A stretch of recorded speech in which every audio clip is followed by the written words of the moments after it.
Chandelier installation mga idol. Ito nga yung bungad sa amin ng umagang ito. Ito nga yung pinakita sa amin ni Madam na dapat namin i-install ngayong araw. Napakatindi nga pala nitong chandelier na i-install namin dahil dito sa kanyang box nung tiningnan namin ay wala pala siyang manual. At buti na lang nag-send si ma'am kung ano talaga yung tamang posisyon nito. So binanatan na namin. So dito inuna ko munang kinabit yung mga cable. Ginamit ko ngayong mesa ni ma'am pagpapatungan nito mga ilaw.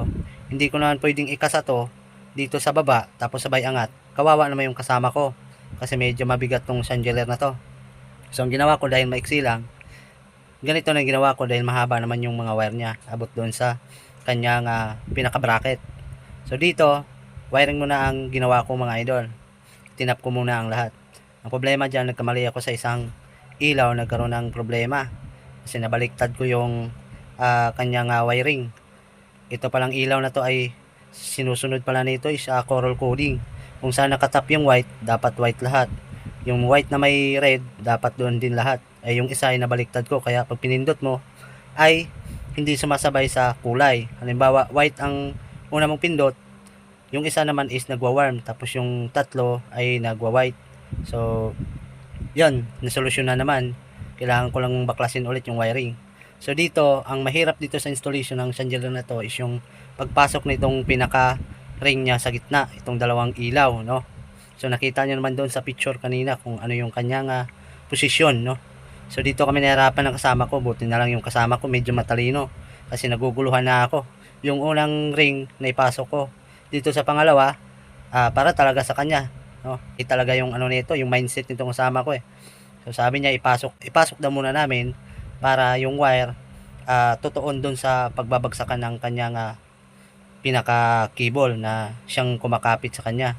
Ngayon, pagpasok namin dyan, nasa loob na yung cable dito sa isang ilaw.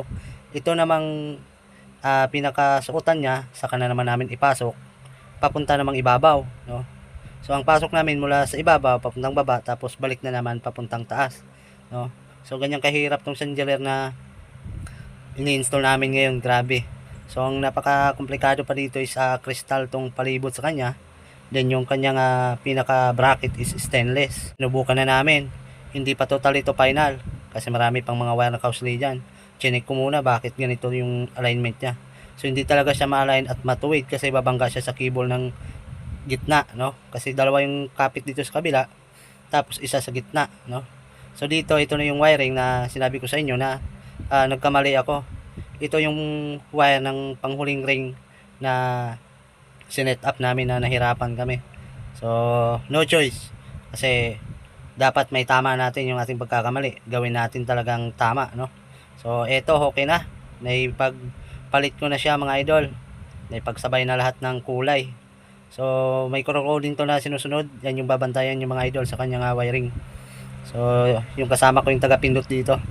Ako naman yung taga-monitor dito sa taas. Ayan. So, okay na to mga idol. So, ready to, ano na to? Final. Ayan. I-tapping na natin na maayos. Electricalan na lang natin yung wiring na yun. So, ito na yung forma niya mga idol. Oh. Napakaganda. So, hanggang dito lang yung video natin. Thanks for watching sa inyo mga idol. Ingat.